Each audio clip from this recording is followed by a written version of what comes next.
Assalamualaikum warahmatullahi wabarakatuh. Alhamdulillah, wassalatu wassalamu ala rasulillah wa ala alihi wa ashabihi. Perkenalkan, nama saya Ali Akbar Louis Mon. Ali Akbar bukan nama lahir saya. Nama lahir saya Louis Montero. Dari usia kurang lebih 13 tahun itu sudah bergabung dengan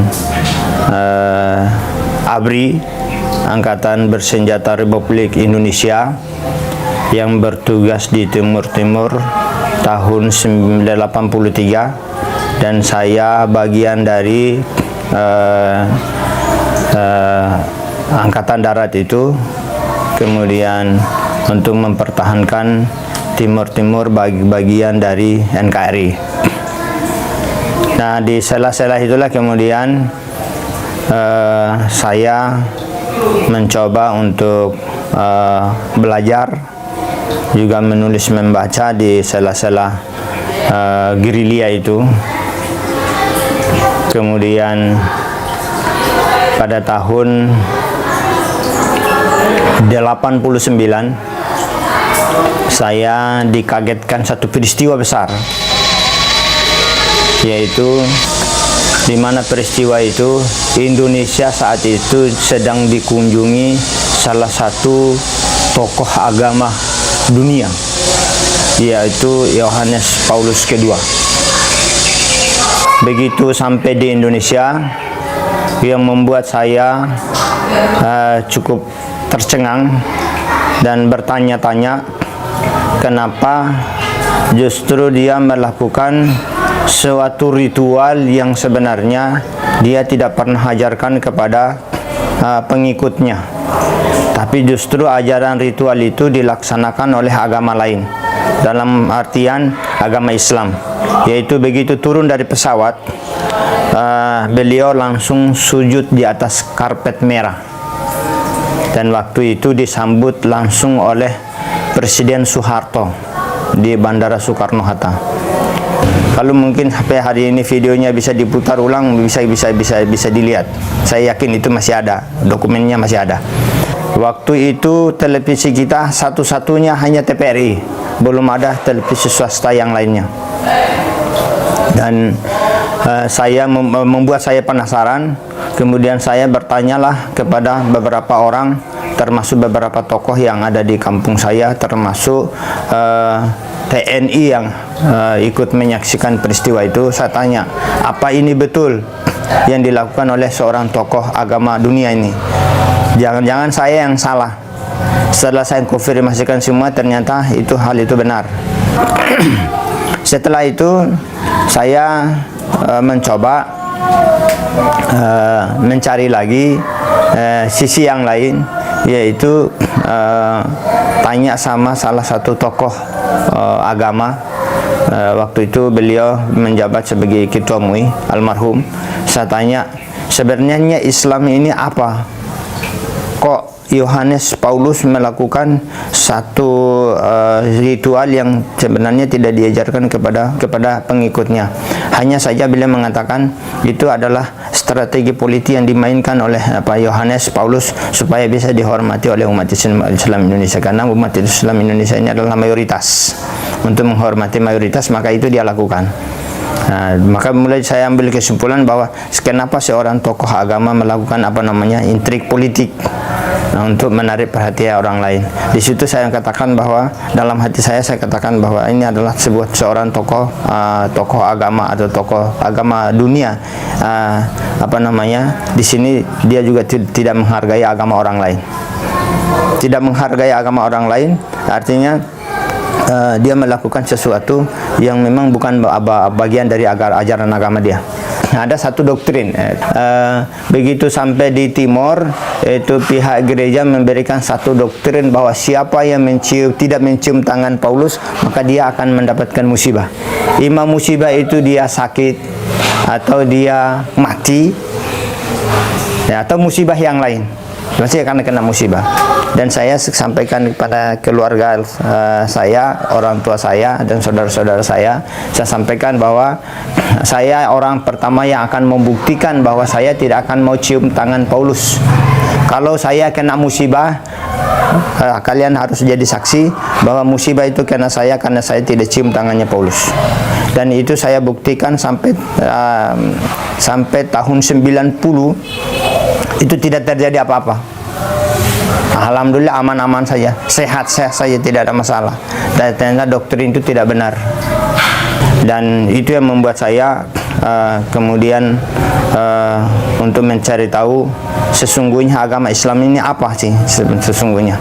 Akhirnya seorang tokoh bisa melakukan sebuah ritual yang sebenarnya dia sendiri tidak pernah mengajarkan kepada umatnya. Itu yang pertama. Yang kedua, yang membuat saya mulai tertarik dengan Islam ini adalah ada beberapa simbol adat saya yang ada kemiripannya dengan simbol Islam. Salah satunya adalah bulan sabit yang ada di menara masjid, dan itu hampir sama dengan simbol adat saya. Kalau pemirsa bisa lihat di Taman Mini, simbol itu masih ada di Taman Mini. Itu sama seperti bulan sabit, bisa dilihat itu masih ada di Taman Mini. Sampai sekarang masih ada. Itu mirip hampir sama dengan bulan sabit yang ada di masjid. Meskipun nanti belakangan saya tahu bahwa itu sebenarnya bukan simbol Islam yang sesungguhnya, tapi itulah salah satu yang membuat menginspirasi saya untuk masuk Islam.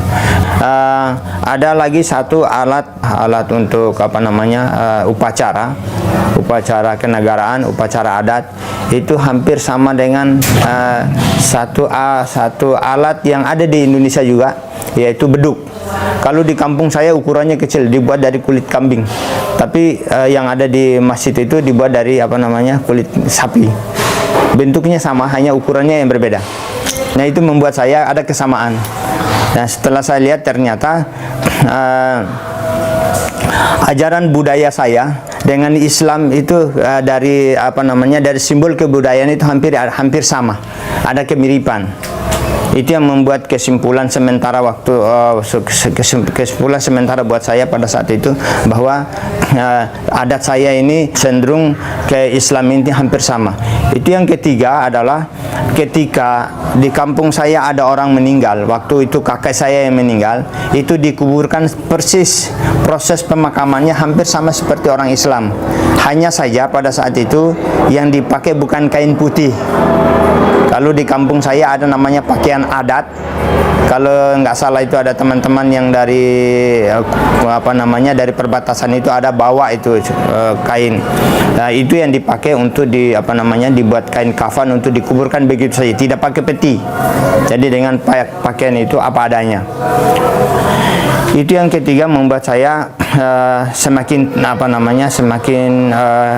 terheran-heran kenapa kok ajaran Islam ini hampir sama dengan adat saya, simbol-simbolnya maksudnya hampir sama. Kemudian saya coba mencari perbandingan itu di gereja. Dan akhirnya saya temukan di gereja apa yang saya temukan di masjid dan apa yang saya temukan di simbol budaya itu tidak ada. Yang ada di gereja itu adalah lonceng. Jadi dia kayak serep bahan serep itu ditaruh di sana, kemudian dipukul teng teng teng. Nah, itu yang saya temukan di sana. Ternyata yang yang saya sebut beduk yang ukuran kecil itu tidak saya temukan di sana. Nah, dari situ kemudian saya mencoba untuk mempelajari buku-buku Islam. Salah satu buku yang saya temukan pertama kali adalah buku Tuntunan Sholat Putra Toha Semarang yang cetakan tahun 1975. Dan saya temukan di halaman di bab sholat itu, di situ ditulis ada kalau orang sembahyang itu sholat, bahasanya sholat itu kalau berjamaah mendapatkan 25 sampai 27 derajat. Nah, membuat saya penasaran itu ada satu kata yang di situ jemaat.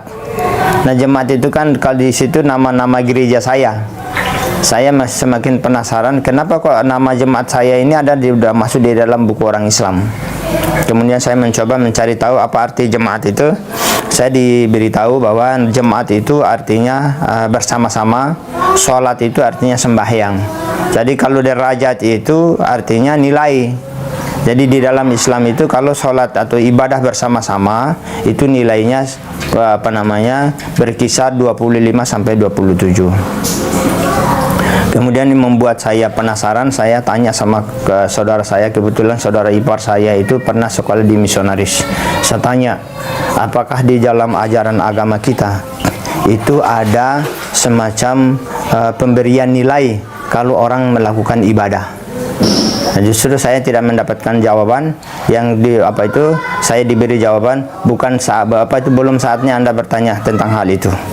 Anda harus belajar lagi. Dan ini bukan ranahnya Anda untuk bertanya hal itu. Nah, saya bilang, nah sementara bagaimana Tuhan tidak memberikan nilai kepada kita. Kalau Anda dulu di sekolah saja, itu setiap guru memberikan nilai kepada Anda dari semua mata pelajaran yang ada, dan itu nanti dituangkan dalam rapot yang dibagikan nanti setiap pembagian rapot, setiap cawu, waktu itu masih cawu. Jadi setiap cawu dibagikan itu. Nah, kenapa Tuhan tidak? Di situ saya tidak mendapatkan jawaban, justru buntu. Kenapa kita manusia beribadah kepada Tuhan tidak dikasih nilai, sementara saya harus kerja sama orang lain atau kerja di bawah sebuah perusahaan atau kerja sama bos, itu pasti saya mendapatkan upah. Masa saya sama Tuhan disuruh beribadah, disuruh kerjakan ini kerjakan itu, tidak dapat upah? Kan sesuatu yang tidak bisa masuk akal aja. Berarti ini ada dapat capek. Nah, disitulah kemudian saya mencoba terus menggali. Akhirnya saya temukan, saya tanya sama almarhum ayah saya bahwa sebenarnya itu kenapa ini kebudayaan, simbol kebudayaan ini kita ini sama seperti simbol kebudayaan orang Islam. Ini almarhum ayah menjawab bahwa mula-mula yang membawa simbol itu orang ada satu bangsa namanya Arabik. Dulu kita di kampung saya sebut orang Arab itu Arabi. Jadi orang Arab yang punya simbol itu. Jadi setelah saya telusuri bahwa mula-mula yang penghuni di Timor Leste itu adalah orang Islam. Jadi saya juga dapatkan juga jawaban dari Ketua MUI bahwa tahun 1513 sebelum Portugis masuk itu sudah ada Islam di sana, umat Islam di sana. Dan yang menerima kedatangan Portugis itu justru orang Islam dalam rangka kerjasama di dunia bisnis.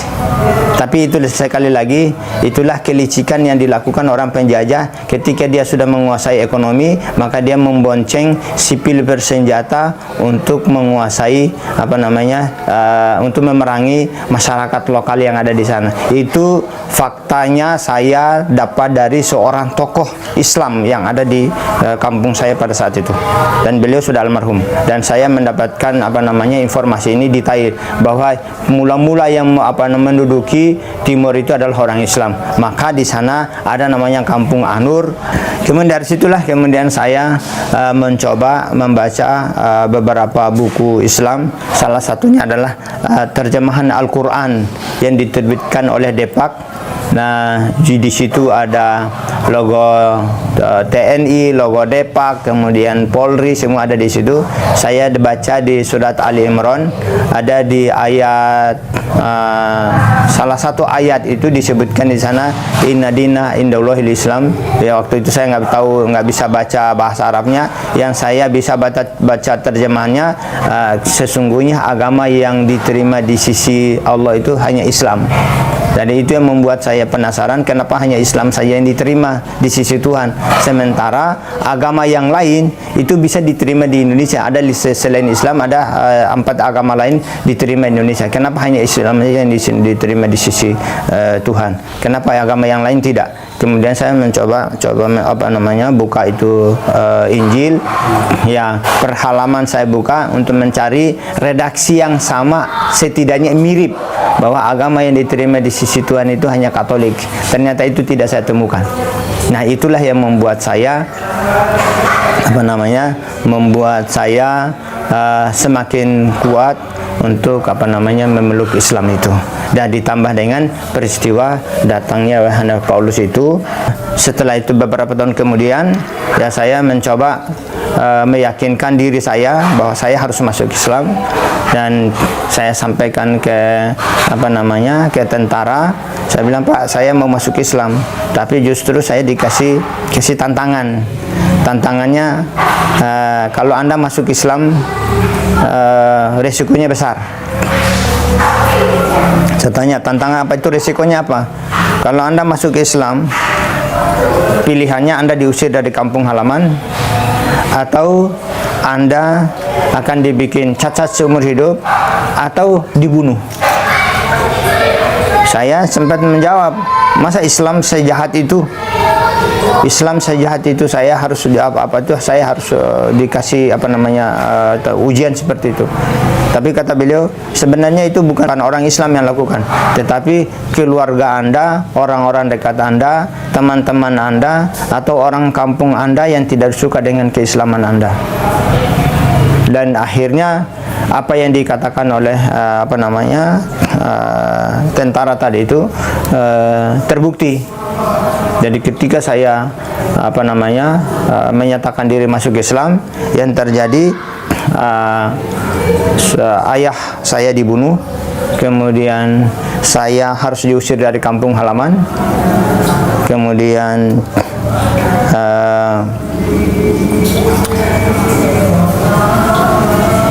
ya, harta juga habis. Semua harta yang ada di rumah mereka ambil semua. Ya, jalan satu-satunya memang saya harus pilih keluar. Jadi setelah saya masuk Islam, saya keluar, tapi orang tua saya belum masuk Islam. Waktu itu memang belum masuk Islam. Dan setelah saya keluar, kemudian belajar di Jawa, dapat setahun kemudian saya balik lagi. Alhamdulillah saya balik, sempat mengislamkan dulu kedua orang tua saya, baru orang tua saya dibunuh. Dan dibunuhnya di bulan Ramadan, 2 hari mau Lebaran tahun 97 ayah saya dibunuh.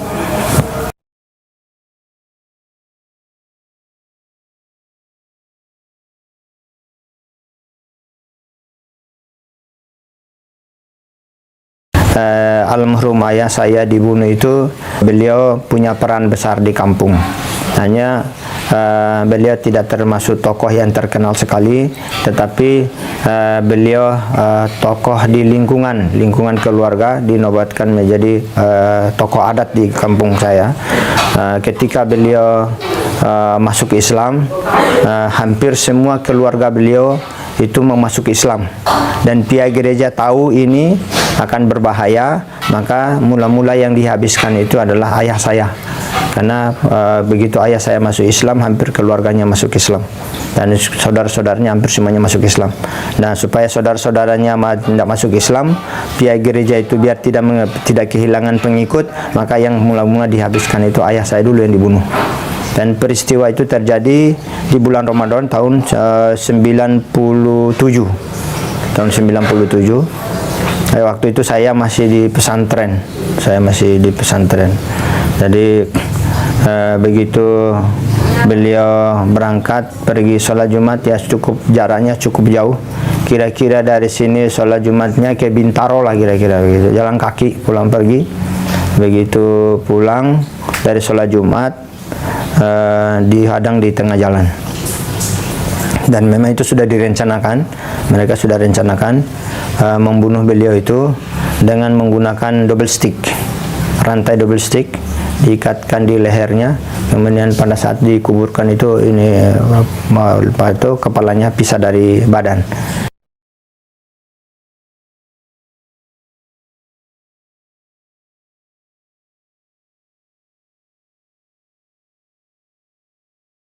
Ya, saya sih berharap kepada teman-teman saya yang dulu pernah memusuhi saya, mereka pernah mengeroyok saya, keroyokan yang saya sebutkan di Pasar Bekora, Dili Timur. Ya, sampai sekarang di Timur itu masih ada. Kalau sampai ada teman-teman yang mendengarkan apa yang saya sampaikan hari ini, ya saya sedikit pun tidak ada memusuhi kalian.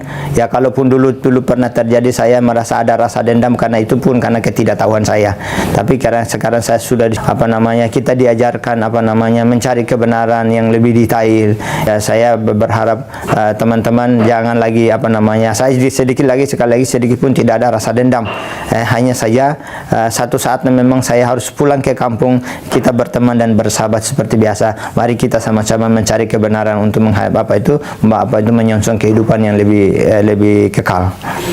Pesan saya, dan pesan saya buat keluarga dan saudara-saudara saya yang di kampung, kalau memang mereka memang beberapa kali mereka berharap supaya saya pulang ke kampung, tapi saya pesan dari ini, saya lewat ini saya pesan bahwa saya akan pulang, tapi dengan catatan bahwa dulu saya meninggalkan kampung halaman karena untuk memperjuangkan Islam ini, dan Islam yang saya perjuangkan saya sudah dapat. Jika kalian mau masuk Islam, saya ajak. Kalau mau masuk Islam, saya kembali dan saya ajarkan Islam. Mari kita masuk surga bersama-sama.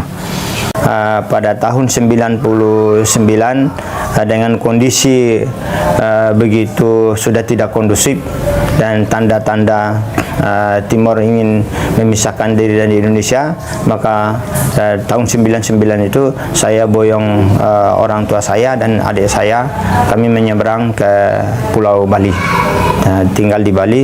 Kemudian saya kembali ke pesantren, selesai di pesantren tahun 2000. Kemudian tahun 2001 saya dipanggil untuk belajar ke Universitas Islam Madinah sampai tahun 2003. Qadarullah, saya paspor saya hilang, nggak bisa balik. Kemudian disitulah saya juga mulai mengalami kebimbangan, bukan berarti putus asa. Saya bimbang karena apa yang saya harus lakukan selanjutnya. Saya hanya minta petunjuk sama Allah dengan istikharah, dimintakan. Saya minta ada 3 hal yang saya minta. Salah satu itu saya minta yang terbaik dari Allah, yaitu memang sudah usianya saya harus menikah. Kalau memang menikah itu lebih baik, maka beri saya kemudahan untuk menikah. Kalau menikah ini masih belum terbaik, kalau merawat orang tua yang lebih baik, karena memang itu adalah anjuran Rasulullah. Salah satu perbuatan yang dicintai Allah adalah merawat orang tua, birrul walidain. Saya minta kepada Allah, kalau memang ini yang terbaik, maka beri saya kemudahan, keikhlasan, kesabaran untuk merawat orang tua saya. Atau saya harus belajar lagi, karena belajar juga manfaatnya besar. Kira-kira dari ketiga ini yang mana lebih baik bagi saya untuk masa depan saya, agama saya, dan generasi Islam yang lain dan keluarga saya, kira-kira mana yang terbaik. Akhirnya dijawab oleh Allah, yaitu yang ketiga, harus belajar lagi. Maka saya mencoba untuk daftar ke salah satu lembaga pendidikan Timur Tengah yang ada di Indonesia, yang ada di Pejaten. Saya daftar 2 kali, di situ gagal, selalu ditolak dengan alasan usia sudah lewat, kemudian usia ijazah juga sudah lewat, ditolak. Akhirnya alternatif yang saya ambil, saya selesaikan studi saya strata 1 di Perguruan Tinggi Ilmu Al-Quran tahun 2017. Saya selesaikan di sana, kemudian saya pulang menjalankan sunnah Allah, yaitu sunnah Rasulullah, nikah. Setelah itu tahun 2011 saya dipanggil kembali untuk untuk meneruskan belajar bahasa Arab ini di lembaga yang dimana tadi saya ditolak. Alhamdulillah saya daftar ketiga kalinya bisa diterima di sana. Kemudian di sela-sela dari belajar itu saya juga mendapatkan tawaran untuk bergabung bersama Ustaz Syamsul Arif Nababan di pesantren beliau, pesantren Mu'alaf Anaba Indonesia yang ada di Bintaro. Kurang lebih 5 tahun saya bergabung dengan beliau. Saya ngajar di situ sambil kuliah. Itu yang bisa